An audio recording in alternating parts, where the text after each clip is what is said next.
मित्र हो, या सत्रामध्ये आपल्या अभ्यासक्रमामध्ये जे काही पाठ आहेत त्यामध्ये पहिला जो पाठ आहे तो शेवटचे कीर्तन या संत गाडगेबाबांच्या या पाठाने आपण सुरुवात करत आहोत.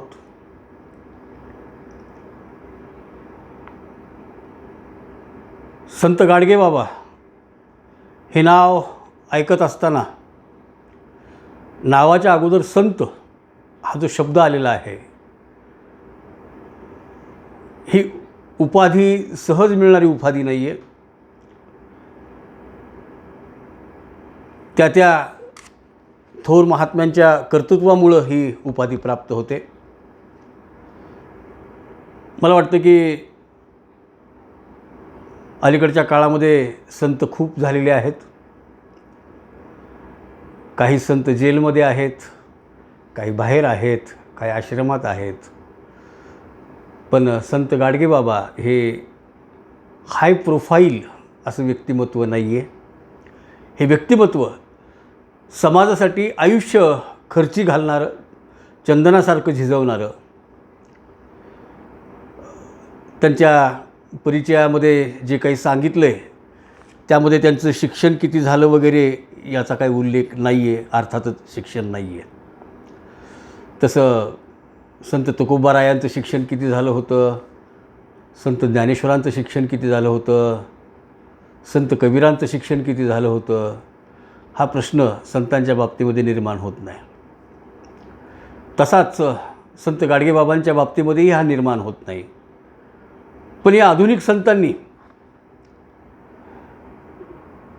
आपल्या आयुष्यभराच्या सगळ्या या कारकिर्दीमध्ये काय केलं असेल तर समाजामध्ये प्रबोधनाचं काम केलं,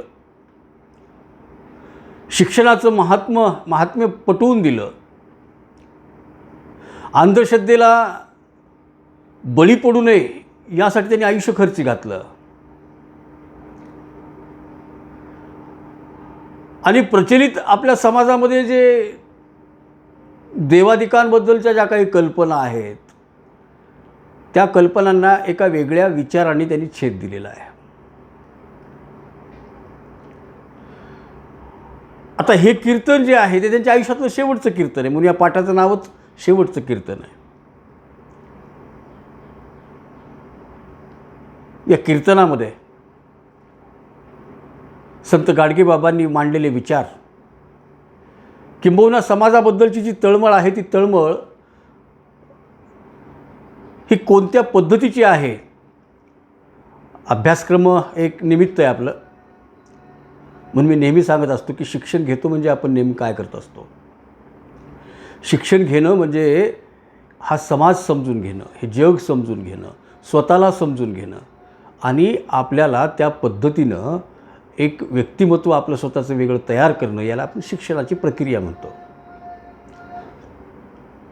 संत गाडगेबाबांची भाषा ही विदर्भातली आहे.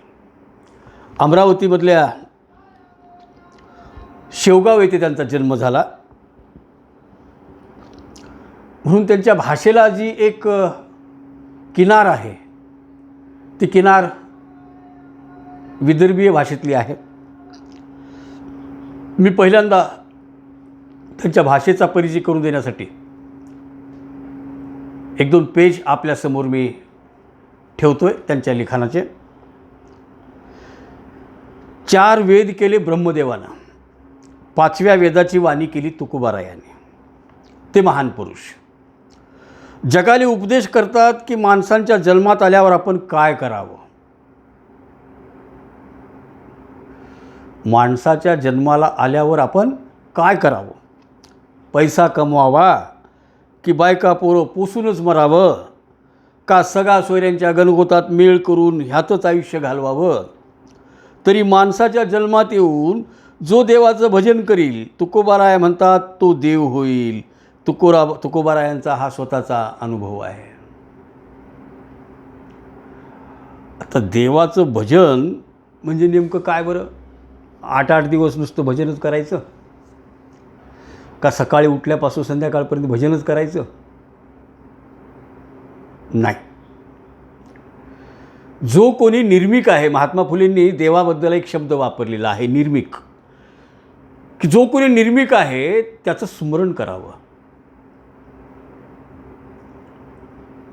तुकोबारायांनी ते सांगितलंय, देव पहावयासी गेलो आणि तेथे देव होऊन ठेलो. संत तुकोबारायांनी स्वतःचा अनुभव, स्वतःची प्रचिती दिली आहे. देव पहावयासी गेलो आणि देव होऊन ठेलो, स्वतःच देव झालो मी. आपल्याकडं सर्वसाधारणपणे माणसं म्हणतात की देव कुठे आहे, देव कुठे आहे, देव कुठे आहे. तर देव माणसामध्येच आहे. पण गल्लत अशी आहे की आम्ही माणसांना एवढं कमी जास्त लेखतो की देव आम्हाला सापडेल कसा काय. तुकोबाराय काय म्हणतात पुढं? तुकोबा म्हणतात, मी शेतकरी, शेतकऱ्याचा मुलगा, मला ईश्वराच्या भक्तीचं काय ज्ञान. संताचे पुरावे ऐकून भक्ती मार्गाला लागलो, देव कसा असेल. काय म्हणतात तुकोबाराया? मी शेतकऱ्याचा मुलगा, मला भक्तीचं ज्ञान काय असणार आहे. आमच्याकडं भक्तिवान किंवा अत्यंत श्रद्धावान माणूस कोण? ज्याला मंत्रोच्चार येतात,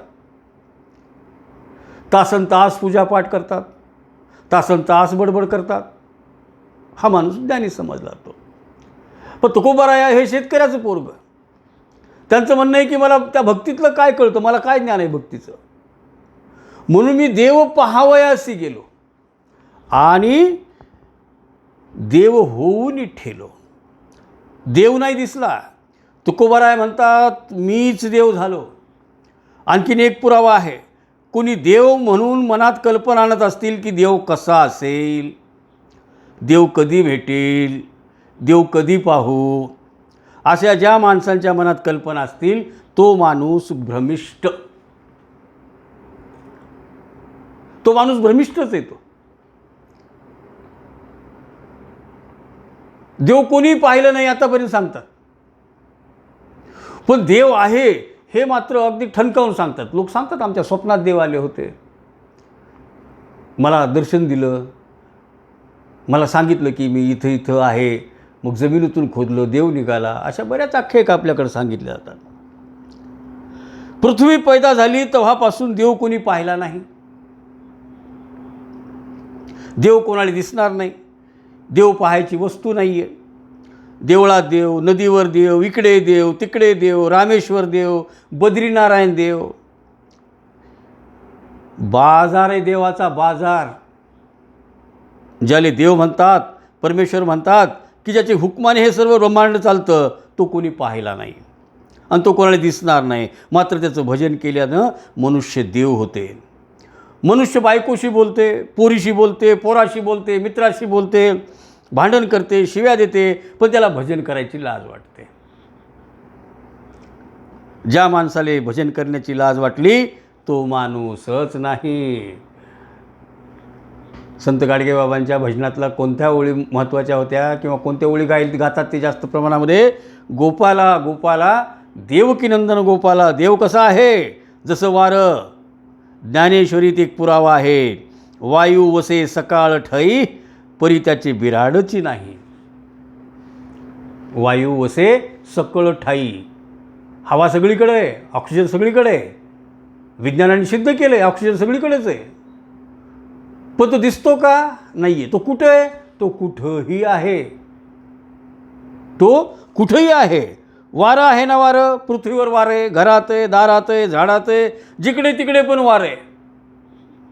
पण असं कोणी सांगत नाही की रात्री वाऱ्याचा मुक्काम अमुक एका ठिकाणी होता, मुंबईच्या ठेसनावर होता.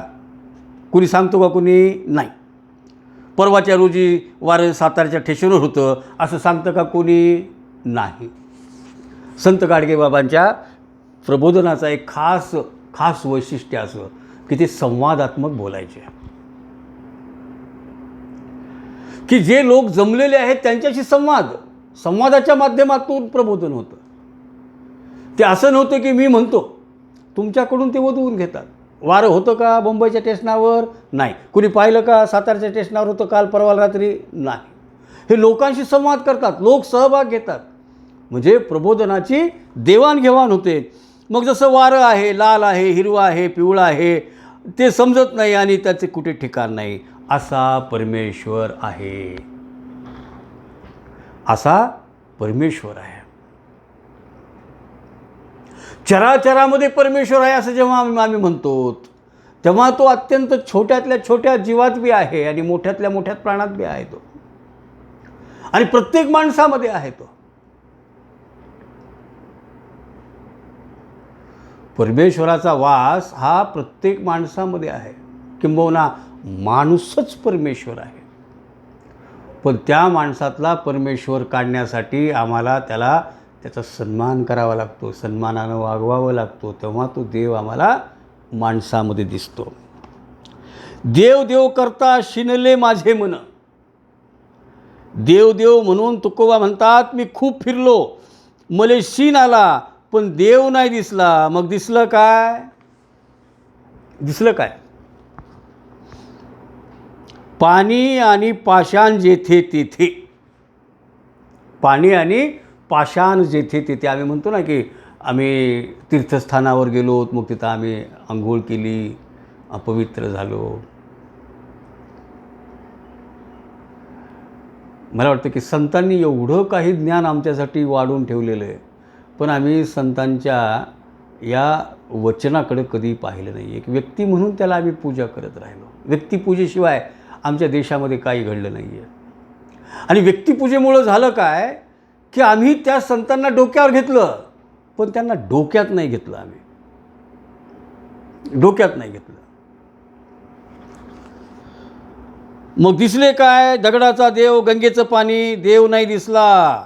कबीर पुरावा देतात, जत्रे में फतरा बिठाया, तीरथ बनाया पानी. जत्रे में फतरा बिठाया, तीरथ बनाया पानी. जत्रेमधला देव कोणता आहे? दगडाचा आहे. तीर्थ काय बनवलं? पाणी. त्या मला वाटतं ओ माय गॉड नावाचा सिनेमा होता. त्या सिनेमामध्ये दाखवलं होतं की ते तीर्थस्थानामधले दुकानदार जे आहेत ते बाटलीत पाणी कशातलं विकतात? बेसिनचं. आणि आपण तेवढ्या लांबून ते पाणी तीर्थ म्हणून आणतो. पण हा सगळा व्यापार केलेला आहे, व्यवहार केलेला आहे.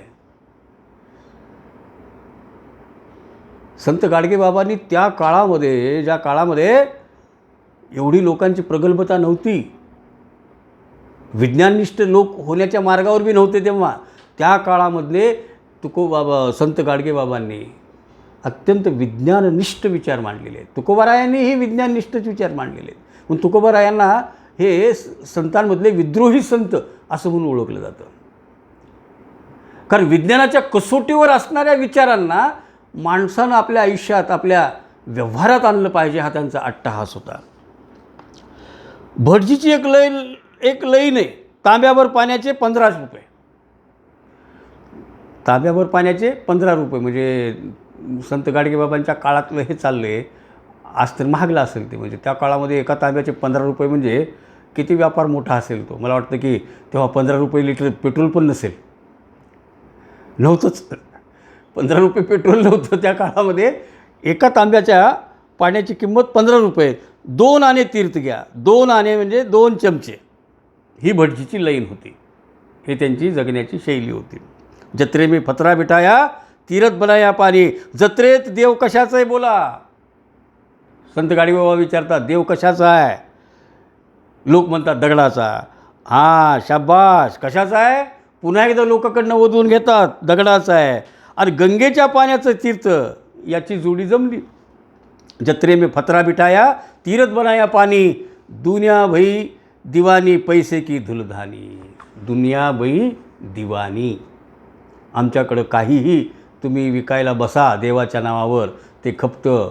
मग त्याचा दोरा असेल, गंडा असेल, पेटी असेल, काय भस्म असेल, काही विका तुम्ही, ते देवाच्या नावावर ते विकलं जातं.